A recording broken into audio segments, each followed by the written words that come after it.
Good morning, students. Welcome back to Commerce Institute. Hope you're doing well. So, as you know, we are discussing with a series of Indian Partnership Act 1932 and आज की video का topic है registration of a partnership form. So आज की video में हम discuss करने वाले हैं meaning of registration of partnership firm, procedure of registration and changing in constitution of the firm. So let's get started without wasting any time. First is meaning of registration of partnership firm. कहते registration of the firm here refers to having it registered with the registrar of firms, कि जब आपकी partnership firm registrar of firm के office के अंदर registered हो जाती है तो हम कहते हैं कि फर्म का रजिस्ट्रेशन हो गया है. The registration of partnership firm is not compulsory and depends upon the will of partner, कि आपका जो फर्म का रजिस्ट्रेशन है वो कोई कंपल्सरी नहीं है, यानी कि आपके ऊपर कोई लीगल बाउंडिंग नहीं है कि आप अपने पार्टनरशिप फर्म को क्या करें, रजिस्टर्ड करें. ये पूरा का पूरा आपके पार्टनरशिप फर्म के पार्टनर्स की इच्छा के ऊपर डिपेंड करता है कि उनको अपने फर्म का रजिस्ट्रेशन कराना है या नहीं. लेकिन अगर देखा जाए तो फर्म का रजिस्ट्रेशन कराना एक फर्म के लिए बेनिफिशियल होगा, क्योंकि इसके बाद एक फर्म एक लीगल एंटिटी को क्या कर लेगी, फॉर्म कर लेगी. यानी इसके बाद कोई भी उसको लीगल काम करना है, किसी के ऊपर क्लेम करना है या फिर कोई भी और लीगल अथॉरिटी के अंदर उसको काम करना है तो उसके लिए उसको रजिस्ट्रेशन करना ज़रूरी है. So this is meaning of registration of partnership firm. The next is procedure of registration, कि एक फर्म को प्रोसीजर क्या फॉलो करना पड़ेगा अगर उसको अपने पार्टनरशिप फर्म का रजिस्ट्रेशन कराना है. Then first is partnership firm has to deposit a registration fees with the registrar of firm. सबसे पहले पार्टनरशिप फर्म को क्या करना पड़ेगा, रजिस्ट्रार और फर्म के अंदर एक फिक्स अमाउंट में फीस पे करनी पड़ेगी. देन उसके बाद उसको क्या क्या फॉर्मेलिटीज़ को पूरा करना पड़ेगा, उसको क्या क्या डिटेल्स देनी पड़ेंगी अपनी फर्म के regarding. Then first is name of firm, कि उसकी फर्म का नाम क्या है,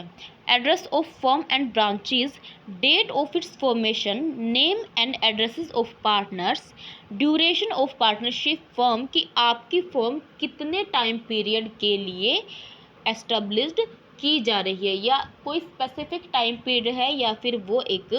कंटिन्यू एंटिटी के रूप में अपने आप को फॉर्म करेगी. Then signatures of partner and legal agents, कि आपके जितने भी पार्टनर है उस पार्टनरशिप फर्म के उनके सिग्नेचर और उन सभी पार्टनर के जो लीगल रिप्रेजेंटेटिव हैं उन सबको भी अपने सिग्नेचर करने होंगे.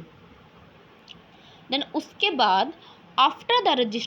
registrar is satisfied with the information provided by the partner, he enters information in a register, issue a certificate of registration, कि जब आपका रजिस्ट्रार आपने जो इन्फॉर्मेशन प्रोवाइड की है फॉर्म से रिलेटेड उसके बारे में फुल्ली सेटिस्फाई हो जाता है तो वो आपकी फॉर्म का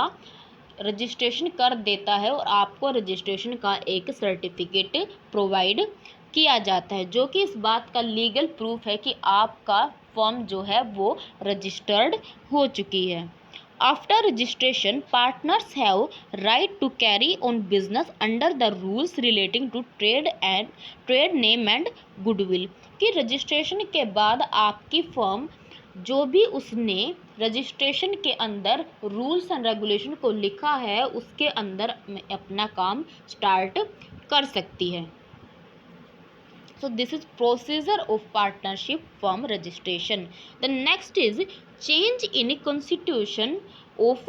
द फर्म कि इस पार्टनरशिप फर्म को अगर अपने रूल्स रेगुलेशंस के अंदर या फिर अपने फॉर्मेट के अंदर कोई भी चेंज करना है तो वो किस तरीके से किया जा सकता है। देन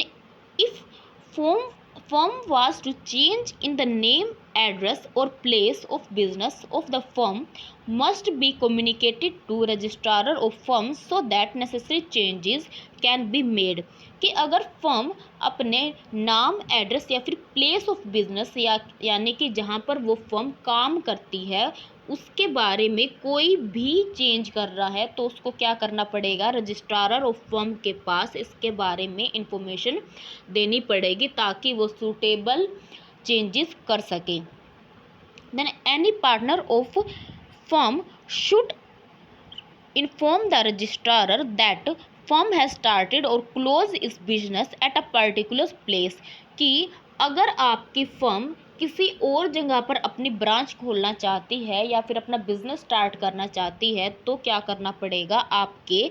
फर्म के पार्टनर को इन्फॉर्म करना पड़ेगा रजिस्ट्रार ऑफ फर्म को ताकि वो इस बारे में जो भी इंफॉर्मेशन है उसको क्या कर सके, नोट कर सके। The next is if a partner of the firm has changed his name or address, he should give the information to such a change to the registrar कि आपकी फर्म का कोई भी पार्टनर अगर अपना नाम या फिर एड्रेस चेंज करता है पार्टनरशिप फर्म के रजिस्ट्रेशन फॉर्म के अकॉर्डिंग तो उसको क्या करना पड़ेगा, रजिस्ट्रार को इसके बारे में नोटिस देना पड़ेगा ताकि वो इस इंफॉर्मेशन को क्या कर सके, नोट कर सके। If any changes in the constitution of the partnership firm the registrar should be notified कि आपकी फर्म के जो भी रूल्स और रेगुलेशंस है या फिर जो भी उसके ऑब्जेक्टिव हैं उनमें अगर कोई भी चेंज किया जाता है तो आपकी पार्टनरशिप फर्म को रजिस्ट्रार को ज़रूर नोटिफाई कर देना चाहिए ताकि वो इन चेंजेस को क्या कर सके, नोट कर सके।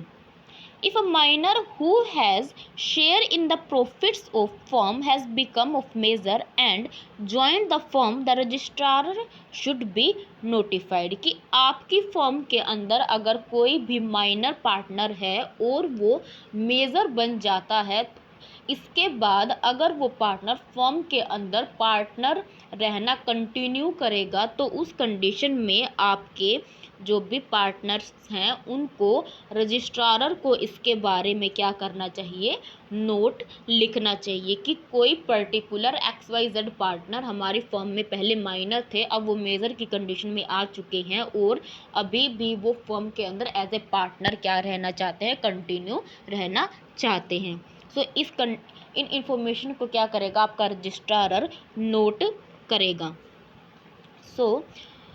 Next is an amendment in form made by application to the registrar by all the partner कि इसके अलावा अगर कोई भी अमेंडमेंट करते हो आप अपनी फर्म के अंदर तो आपको क्या करनी पड़ेगी, एक एप्लीकेशन देनी पड़ेगी रजिस्ट्रार को सभी पार्टनर्स ने मिलकर। Then any court of law can direct the registrar by its verdict to make any changes in the register of partners के अलावा आपकी जो कोर्ट है वो भी आपके रजिस्ट्रार को क्या कर सकती है, बोल सकती है कि आपको इस पार्टनरशिप फॉर्म के अंदर इस पर्टिकुलर एरिया के अंदर क्या करने चाहिए, चेंजेस करने चाहिए। उस कंडीशन में भी एक फॉर्म का क्या हो सकता है, constitution change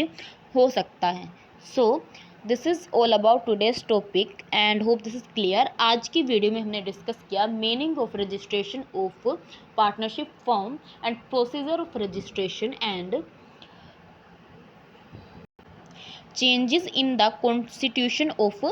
firm. So this is all about today's topic and hope this is clear, and if you have any query about this topic you can ask down below in the comment section, and don't forget to hit the bell icon so all the notification from Commerce Institute. Thank you for watching the video.